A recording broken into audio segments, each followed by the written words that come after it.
network.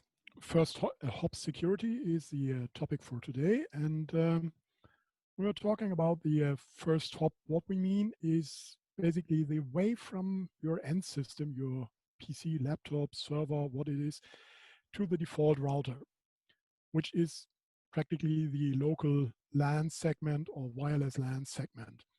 And that means we have on older uh, networks one collision domain for all systems on these local networks when you're still using hubs or very old cabling like coaxial cables, or of course when you use an access point for a wireless LAN. If you're using switches with their VLANs or not, you have generally one collision domain per end system, which is then shared with a switch. Additionally, on this local segment, there are locally active servers or relays for the network infrastructure, mostly the Dynamic Host Configuration Protocol, DHCP server, and maybe some more like a TFTP server if you're running some old systems that need that for booting. There is sometimes a DNS server on that networks and maybe others more. So when we see this from the standpoint of an attack surface, there are several points to consider. First of all, if we have an attacker on this local subnet, he can use the attack surface to detect other hosts on the subnet. And this is pretty easy. He just has to listen to some traffic like ARP or the IP version 6 neighbor discovery protocol. And these protocols need to run because every host on a local network has to obtain the MAC address for a given IP address to communicate locally. And of course, they also need the MAC address of the default gateway or the default router, if you prefer that term, to communicate beyond the local network. Then there is, on most networks, some means to automatically configure IP addresses on a host, mostly done by DHCP for IP version 4 networks. And on IP version 6, we also may have the option to use the stateless address auto configuration from IP version 6. And this process also will include the IP address of the default gateway and maybe the default the IP addresses of other default systems like your DNS servers or even your domain controllers, network time protocol servers, and others. What we are not covering here is the attack surface of directly accessible services like web servers running on switches or SSH servers or services running on our access points or routers. These are generally the same as we would use on a global attack scenario. So a little introduction to ARP for those who are not so familiar with the protocol. ARP stands for Address Resolution Protocol, and it is a very ancient protocol, as you can see from the 3-digit RFC number, and it's one of the very first production RFCs for IP version 4. So its purpose is to give a host that wants to find the link layer address for a given IP address just that. And that link layer address is also called often a MAC address, although this is strictly speaking only true for Ethernet and other networks that have media access control layers. How it's done? The host broadcasts to the MAC address of FF, FFF, and so on, an ARP request. And if a host with this IP address, which is included in the broadcast, is on the local LAT, it responds with its IP address in an Ethernet frame, and it unicasts it back to the querying host. And by this, it learns the source MAC address of that packet and has a pair of IP address and MAC address for given systems. And as to not do it all the time, it's stored in a cache that's called the ARP cache. And One point to have in the back of your minds is that this cache will be updated whenever a host receives ARP responses, even if there's already an entry present. So that means receiving more ARP responses will change the ARP cache entry even if it's already there. And to further facilitate rapid failovers, hosts may send ARP responses without getting an ARP request before. This is called an unsolicited ARP response. And this is for the case of address changes where we don't want to have to wait for every host to update its ARP cache. And lastly, which is a sort of a newer feature of ARP, it can be used for duplicate address detection.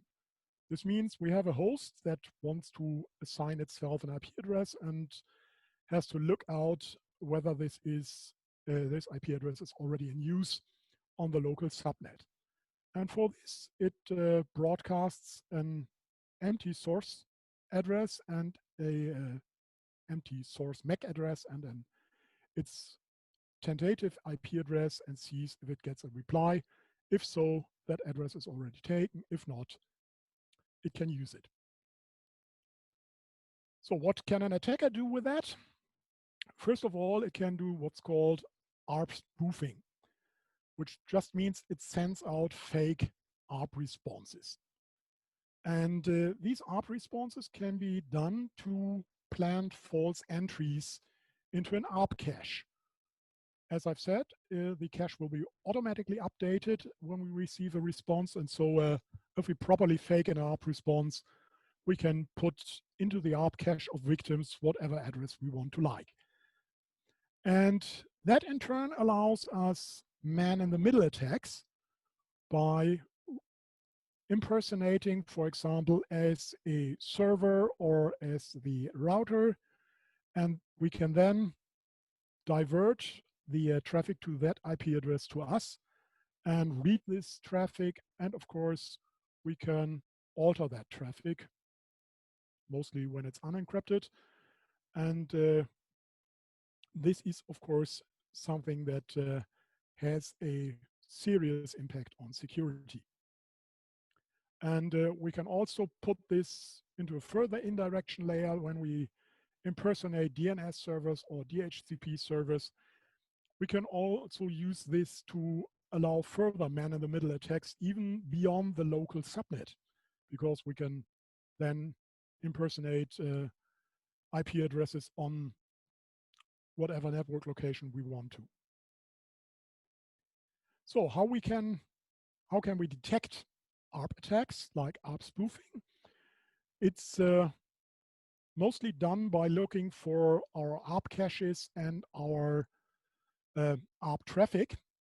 And when we see addresses or entries that deviate from what's correct in our ARP cache, we can simply infer that there must be some sort of attack going on. Like when I see an ARP cache entry for my router's IP address, and that has not the MAC address of my router. Of course, that all means I have to know the proper IP address and MAC address pairs in my network. So how can this be done? It's really simple. You can just use the ARP command, which is present on practically every system, Windows or Unix. The only difference in the syntax is that the Windows users have to substitute the dash in the command line options for a slash. On newer Linux systems, the ARP command may not be present, but the IP neighbor show protocol will do the same thing, and it will do this also for IP version 6. There are better tools, of course, for this. There are monitoring tools. The one I would recommend for localhost is AddressWatch, but there are others like ARPON or a very old one, ARPWatch. If we want to monitor this in some sort of network intrusion detection, we could probably use one host per LAN segment because of the ARP broadcasts. And we have to be a bit careful if we run multiple IP subnets on one collision domain. So we have to take care of this in the configuration of our tools. And the alerting is typically done through syslog or email, depending on what tool you take. An even better solution, if we use a switch, is to monitor the switch table, the content addressable memory table, CAM, on our switch and watch the triplet of MAC address ports, physical ports, and VLAN IDs. And of course, this has the advantage that we may also see the switch port where the attack is coming from. And so this is probably what I would recommend if we have a switch that supports this feature and if we have a switched VLAN. What can we do to mitigate ARP attacks?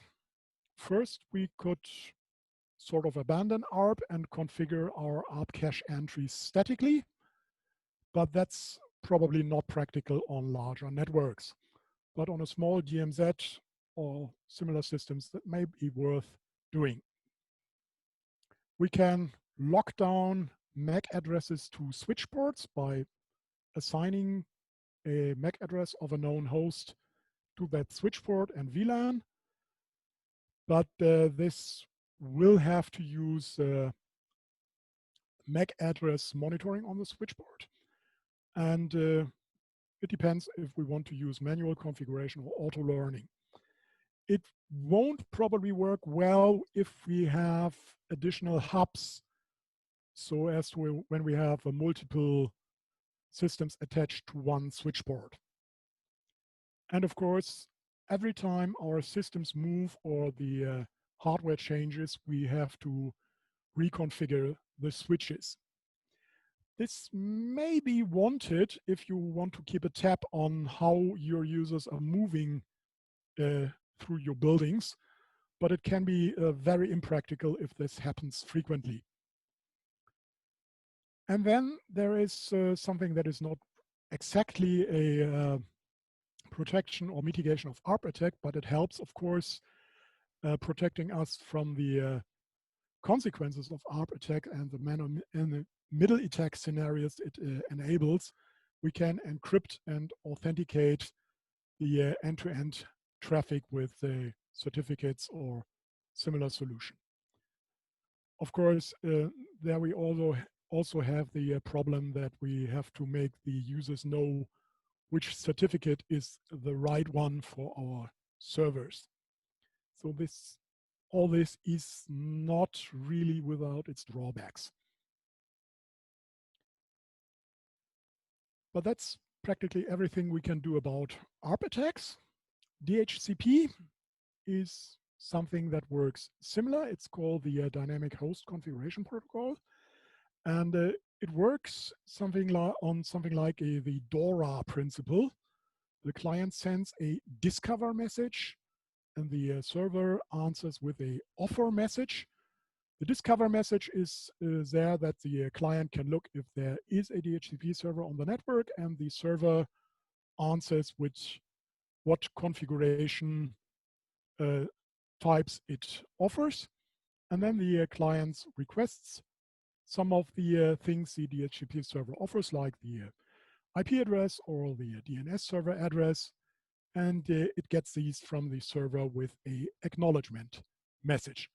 And that's where the 4 letters of DORA come from. Besides the IP address, the DHCP server can support very many other configuration options, like the maximum transfer unit, the default TTL, the NTP server, domain controllers, and I think there's about 100 options, but I think the one I've put on this slide here are the most common ones. If we want to look for a DHCP traffic, we can do this by looking for UDP traffic on port 67 and 68, which is sometimes named boot protocol, and DHCP is for IP version 4 implemented on top of that protocol. The attacks on DHCP are a bit similar to those on ARP. First of all, we can have misbehaving DHCP clients. These are called most often rogue DHCP clients. And what the attacker can, for example, do, it can assign all IP addresses on the local subnet to himself, just by sending multiple DHCP requests to the DHCP server. And sooner or later, this will exhaust the address pool. For an IP version 4 subnet, this is typically something like 265 addresses, so it doesn't take that long. One might think that with 64 bits for IP version 6 subnets, this is not a problem, but it is. Most of the time, the address pool we use on IP version 6 subnets is not that large. We typically limit this to a few thousand hosts. And if we really are not limiting that, an DHCP client could theoretically exhaust the memory of our DHCP server, because I very much doubt that a DHCP server comes with petabytes of memory. Of course, that will take probably millions and billions of DHCP requests. Then we can masquerade as an attacker as a DHCP server. That's what's called a rogue DHCP server, either as a legitimate DHCP server by impersonating its IP address, or just by assigning us a random IP address and serving as a DHCP server, because we can still do that if we can answer faster than the legitimate DHCP server. And if we can't answer faster, we can always DDoS the DHCP server, the legitimate one. So, and then we can send our own configuration parameters to clients, and that means we can give them a fake router address, a fake DNS server address. We can give them fake domain controller addresses, and that allows, again, man-in-the-middle attacks. It allows us to eavesdrop on traffic or modify traffic. Or we can probably forgive the point about impersonating clients and servers and just send random forged DHCP responses and replies. And we can either do this as a attacker or a server or client response, and the consequences are pretty much similar to that of a rogue DHCP server. And that means we can detect DHCP attacks very similar to ARP attacks. We can monitor DHCP messages.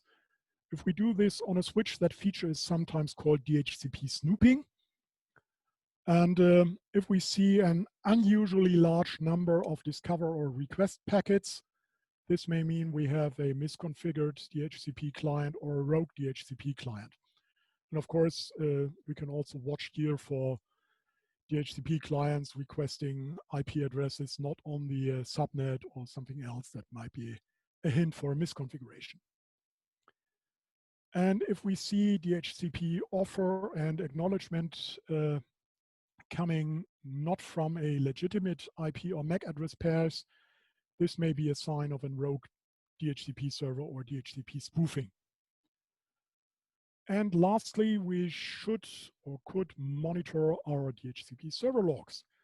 And when we see that the DHCP server is handing out an unusually large number of leases, which means IP addresses, this can be a sign of attacks. Or we can also see some sort of network reconnaissance if we see requests for strange options like NTP servers or something else that is usually not asked for by our clients. But this will depend on what is typically on your network, and this may even differ between different network segments.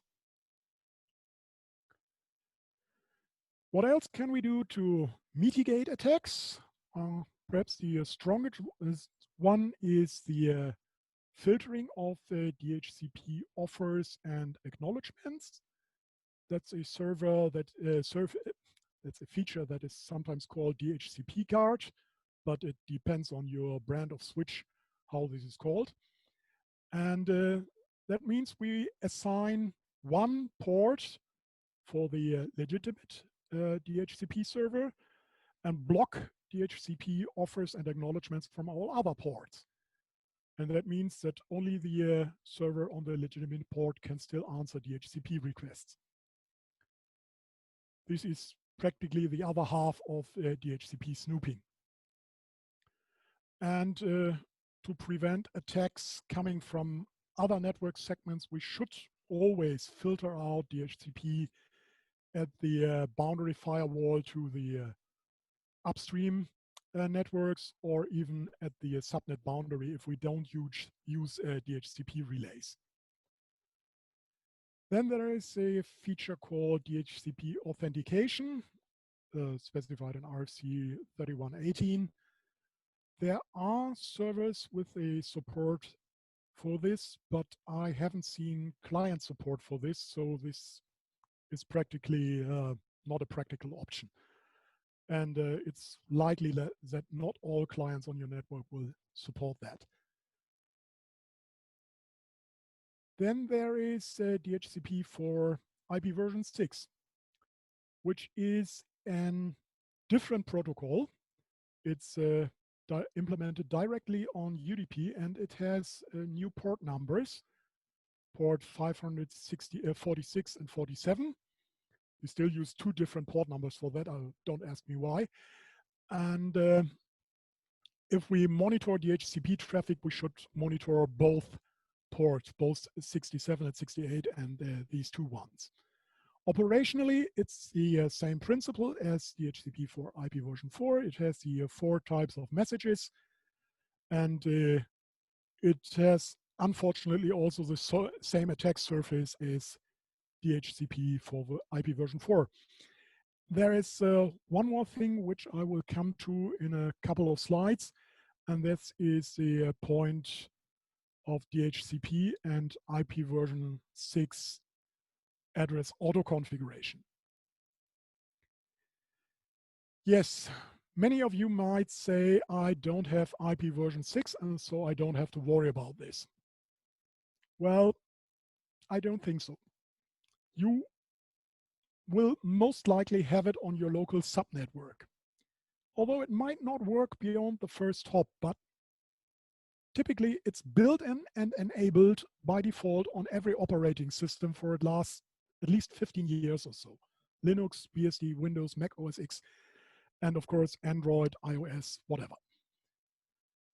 And the point is that every host assigns itself a local IP version 6 address. So if you look for these, you will find something like starting with FE80.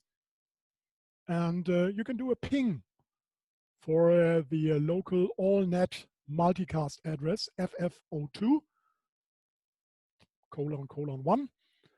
And you will typically see all IP version 6 enabled hosts on your local networks. So at least locally, IP version 6 will work on your subnet, unless you really have taken the steps to disable this on all hosts on that subnet. And I think most of the time this is not done. And if you're using IP version 6 and have dual stack networks, you will probably be aware of that. So, and IP version 6 adds another way of configuring IP addresses. We have the way to statically configure IP addresses. This is done in the same way as for IP version 4. And we can do something that is called stateful auto configuration, which is done through DHCP version 6. And then there is the stateless address auto configuration, abbreviated SLAC. What it means is we are choosing the interface ID, the last 64 bits. The first 64 bits on an IP version 6 subnets are usually given either by the network administrator directly by handing it to you and saying, configure this on your system, or it's done indirectly and automatically by the IP address assigning this, the administrator assigning this to the routers and DHCP version 6 servers where it is then automatically handed out to your system. The problems here are that there are some differences between IP version 4 and IP version 6, and some problems that arise from the coexistence of IP version 6 and IP version 4 on the same subnet. And you might already heard of some privacy issues with IP version 6 interface IDs. Let's start with the differences. The stateless address auto configuration, I said, is a process by which the IP version 6 hosts obtain not only the global IP version 6 prefix, or we can say their subnet address, they assign their interface address, they also get the router IP address, which means their default gateway, the DNS server IP address, and they use it to check if their chosen IP address is already in use, because they assign it automatically without the help of a DHCP server. And this is done by something that's called the IP version 6 Neighbor Discovery Protocol, or abbreviated NDP. Implemented is it on top of ICMP for IP version 6, and it has 5 message types: the router solicitation, router advertisement, this is a pair of packets, and the neighbor solicitation and advertisements, and the redirect, which is also part of this protocol, but this is similar to an IP version 4 redirect in ICMP, which I wouldn't cover in more detail here. So let's start with the router solicitation and advertisements. So what we do want, we start with the neighbor solicitation and advertisement. What we want to do is, say we are host A and we want to send data to host B on the local subnet. We know the IP version 6 address of B, but not its link layer address. So what we do, we send out a neighbor solicitation packet, this time not to a broadcast address, but to a multicast address. That multicast address can be deducted from the IP version 6 address of that host. And we mean a multicast MAC address. And if B receives that packet, it answers with the neighbor advertisement packet and to a unicast MAC address, which it gets from the solicitation matches. And this includes B's MAC address. So, and from here on, we can communicate through unicast. If you've been observant, you know that it's basically the same principle as IP version 4 ARP. And this mechanism replaces ARP for IP version 6. And in the same way, the duplicate address detection is done. So if we want to know the IP version 6 address, we send a neighbor solicitation packet with an empty source address. That's the colon part here, which means an all 0 address. And if that address is also in use, we send a neighbor advertisement packet to an all linked local all node multicast address. And if A receives no answer, it can use its address. Pretty simple, and the same principle as on ARP address collision detection. Then there is the router discovery, which is done somewhat similar. The router periodically sends out a router advertisement packet. So it's an IP version 6, ICMP version 6 packet. This can be done unsolicited, semi-periodically from a router to a link local all nodes address, or it can be done solicited as an answer to a router solicitation packet from a host. And from that packet, the host extracts the list of valid subnet prefixes for this subnet. If a prefix can be used for stateless auto configuration, it gets a list of routers, a lifetime for this router advertisement, a hop limit, and optional parameters like MTU or the DNS server IP addresses. So if this is done, how does the SLAAC address work? As I've said, we create a link local IP address. give it a state of tentative, use the duplicate address detection to see if this address is in use. And here comes a small point. If that address is already in use, this process completely stops. We don't bother with anything else. We don't go any further. None of the points on this slide here is done if that address is already in use.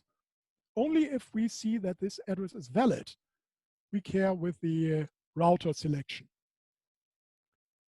Again, if we don't see router advertisements to our solicitation, we try DHCP version 6. But if we get one, we don't bother using DHCP version 6. So, and if that prefix can be used, we can create a global IP version 6 address. And we can check other global IP addresses if we use this. And yeah, if we get multiple subnet prefixes, we can repeat that process for all prefixes where stateless address configuration is valid. So, and if we really run out of prefixes, that process will stop. But you can probably see the attack surface in attacker has here. So what can we do as a attack surface? We can spoof neighbor discovery messages, which isn't problematic. We can always spoof ICMP packets. There is no authentication. And practically speaking, we can DOS a whole subnet by just sending out a fake neighbor advertisement for each neighbor solicitation packet we see on the network. And that's basically where all IP version 6 configuration stops then for every client system on the subnet, and that's a denial of service. And on the other hand, we could probably send out lots of fake neighbor advertisements, which would also mean that we can overflow neighbor tables for systems on the local networks, which has different repercussions, but also some sort of denial of service attack. We could otherwise attack the router advertisement, which are probably the more interesting ones. We can send out fake router advertisement packets. This is also sometimes called a rogue IP version 6 router. We can, through this RA router advertisements, remove existing routers from the routing table of local systems, because that router advertisement practically overwrites previous router advertisements. And we can, for example, assign fake prefixes to hosts on the subnet and make our own router the default gateway. This, from the client side of the network, means we have a man-in-the-middle attack scenario, as with DHCP and ARP. But we can also turn a IP version 4 only network that previously had only IP version 6 enabled locally into a full dual stack network, which has IP version 6 enabled globally. And if other firewalls do not block traffic from the rogue IP version 6 router, which is unlikely if they tunnel that traffic, the attacker has opened that subnet practically to the global internet and attacks from the outside. And furthermore, if an host has IP version 6 global addresses and connectivity, IP version 6 is the preferred method of transport, the preferred network protocol over IP version 4. So that also exacerbates the impact of the attacks this has on with regards to man-in-the-middle attacks.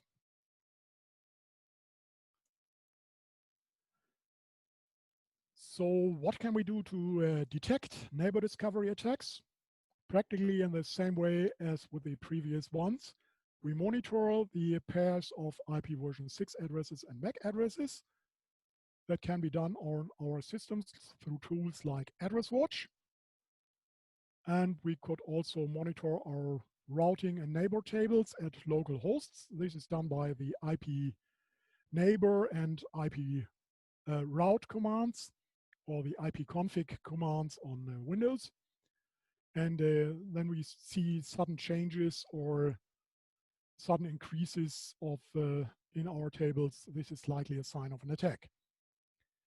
And for the same trick as with DHCP, we can snoop ICMP version 6 traffic on the switch. It's sometimes called RA guard or neighbor guard on some switches, or whatever your vendor terms it. And this catches both neighbor discovery and router advertisement attacks. On the other hand, it's probably not possible on a wireless LAN segment. So when here again, we can mitigate it by filtering this out on switch ports. This is a bit problematic because we can insert IP version 6 extension headers on router advertisements. And this means that whenever a host uses this, it has to drop extension headers or not follow router advertisement packets that have extension headers.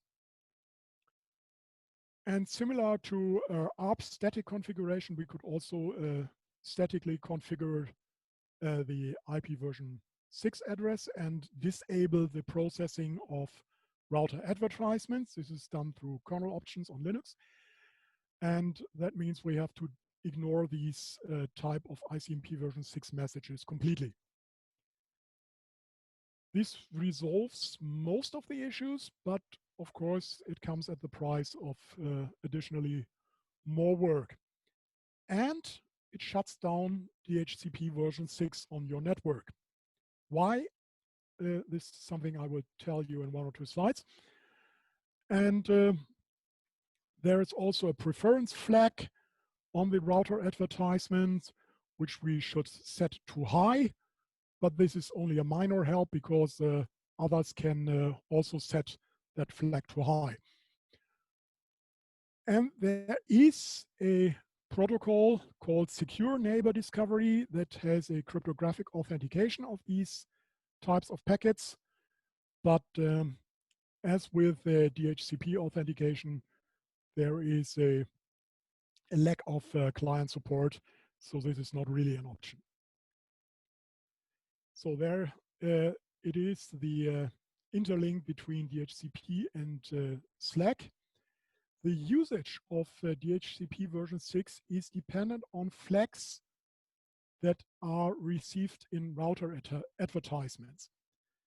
And there are 2 flags, the managed configuration flag and the other stateful configuration flag, aptly abbreviated M and O. When the M flag is set, it means we should take a configuration protocol, which means DHCP, to obtain a IP version 6 address. Or if that flag is 0 and the other stateful configuration flag is set to 1, we use the configuration protocol only to get further information, like DNS servers, domain controllers, etc. So if we want, for example, use Slack for IP address configuration and DHCP version 6 in parallel on our system, we would set M to 0 and O to 1. And if both are set to 0, that also means that an attacker could completely shut off DHCP version 6, even if we don't use router advertisements, if we haven't planned on using stateless address auto configuration.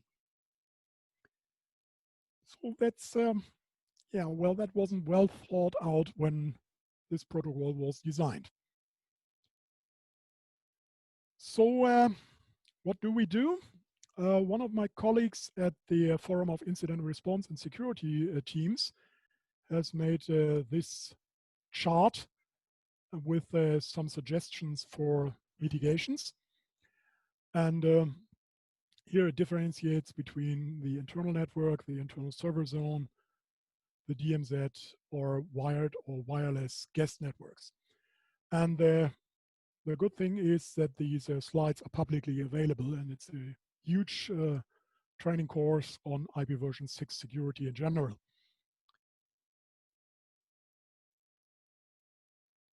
So lastly, we will come to the point of local interface IDs and privacies.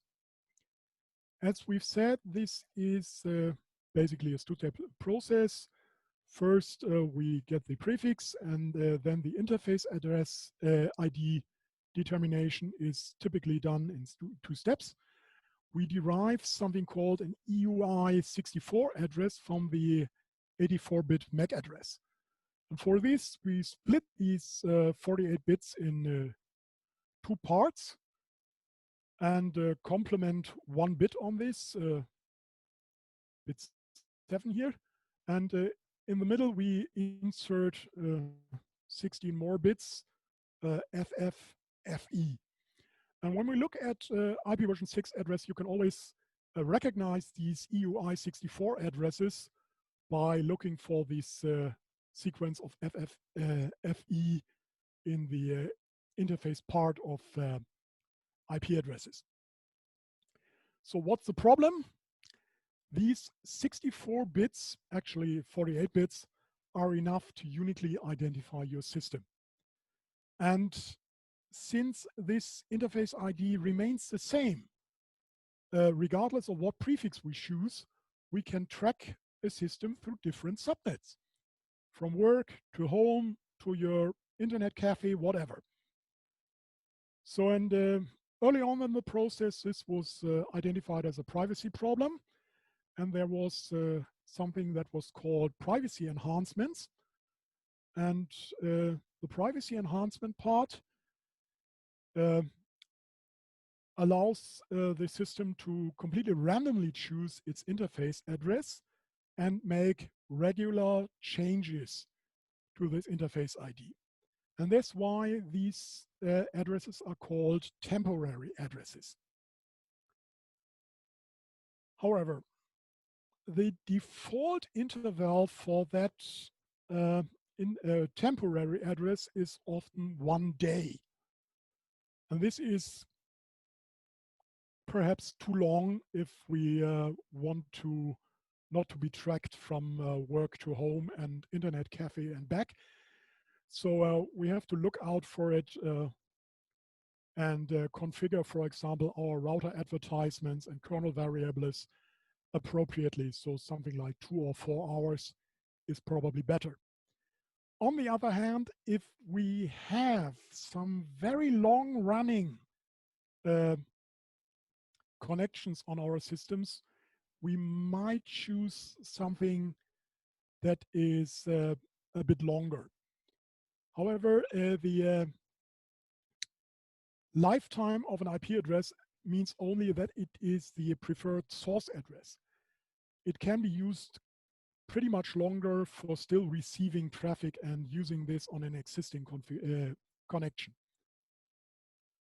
And of course, unless a kernel variable is set or a configuration bit is set, it is typically a temporary address is not changed when the prefix changes, which is bad, but we can change that. And we have the problem that the EUI64 address may still be assigned additionally to our prefix address, and we have to see which one is preferred. And I've put the configuration flags in the backup section of this slides for this here. So I think this is basically done with my part here. So what have you learned? The basic overview of attacks on ARP, IPv6 neighbor discovery, and DHCPSec, and the basic mitigation measures.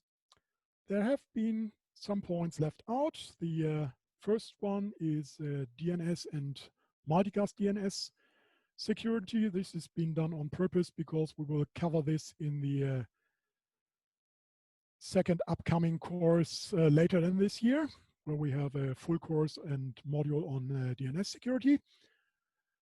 And then there is the point of LAN management protocols, layer 2 management protocols like spanning tree protocol, virtual trunking protocol, link local discovery protocol, Cisco discovery protocol, etc., etc. There is a real host of these protocols, and for time and place constraints, I couldn't cover them here. The short version is please turn them off on links to end systems unless you have some pathological cases like daisy chaining IP telephones in there. You may probably not need them anyway. And lastly, there is the point of router failover protocols like HSRP or virtual redundancy, VRRP, and similar ones, which I can't cover here for the same reasons as the previous point.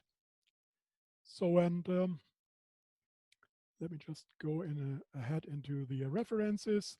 There are some very nice papers, one from Fernando Gont, which is published from the Internet Society, which goes much deeper into this, and some from Mr. Filianto, Complete Guide on IP version 6 and Defense papers from SANS. Some deeper reading into this is some book from Mr. Davis on understanding IP version 6, or Mr. Lemon about DHCP. There's a bunch of standards on this, and here's a list of tools with the offensive and defensive tools. So that's basically everything from me, and I think I'm open for any other questions on this.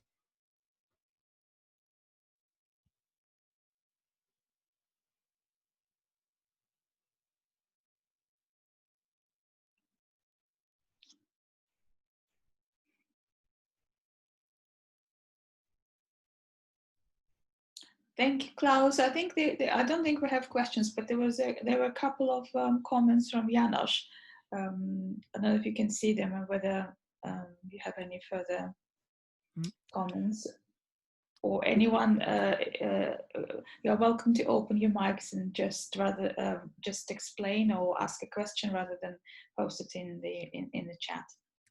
Yes, I think IP version 6 is, of course, I think enabled in practically every NRAN, but at least from what I've seen within the universities and the organizations locally, there are many subnets which still do not run full dual stack IP version 6 and IP version 4. But of course, the NRAN at itself, it's mostly dual stack, yes.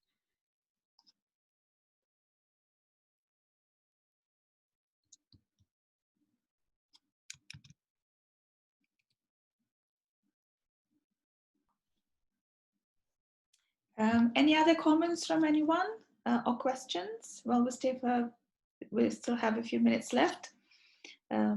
It's over to you if you would like to use up this time to ask something.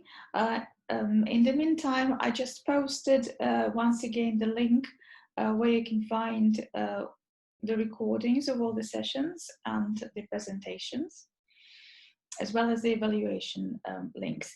And I would like to say thank you so much to all of you who already provided your responses to the session evaluations. Another thing I would like to mention today is that we have received some requests from people about certificates of attendance. We're happy to issue those. If you would like to request a certificate, please drop me a line. There's a comment from Hugo. I've not seen something like that full. I think none of them offers full protection. we have some sort of echo here. So the question was, have we seen a switching platform that offers full protection against all the attacks in the THC IPv6 attack toolkit? I think not yet. So there's always a loophole, I think, in some of the switching platforms. And of course, that means you have to have a enterprise switching platform anyway, and this is probably not done with the some of the cheaper switches that the vendors offer.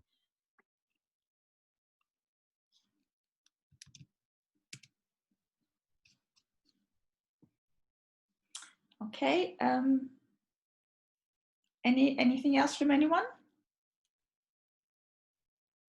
Then from me, just I posted the link for the evaluation for this session. And as I said before, it's really important for us to hear your views and comments on the sessions, because we'll be running some more sessions soon. So any kind of suggestions, improvements, or suggestions in terms of content will be really useful. So thank you very much. If there is nothing from our participants or any further comments from Klaus, what's left for me to do is to thank everyone for participation, for your time, for attending, and of course, huge thank you to Klaus for the time and work which has gone into this current series. And well, hopefully we'll see you on Thursday for another session. And thank you very much once again, and have a good afternoon. So for me, have a good afternoon.